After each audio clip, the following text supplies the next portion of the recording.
adlaw sa tanan. Ako si Muhammad Khalid Quebranza de Maporo, Congressman of the 1st District of Lanao del Norte and now Governor Candidate ng lalawigan ng Lanao del Norte, number 2 sa balota.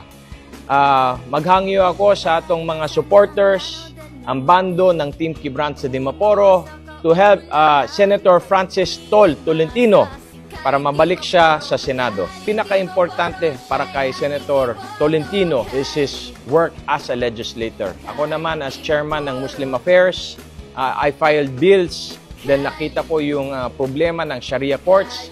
Mahanap mo lang dito sa region ng Mindanao.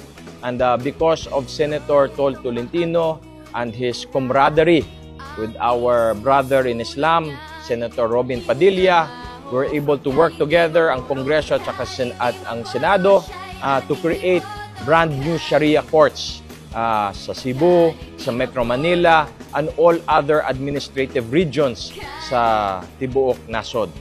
It's because of Senator Tolentino that we will now have Sharia courts available in every region sa Pilipinas. I'd like to also acknowledge Senator Tolentino for helping Robin Padilla in pushing the Islamic Burial Act dyan sa plenary ng Senado.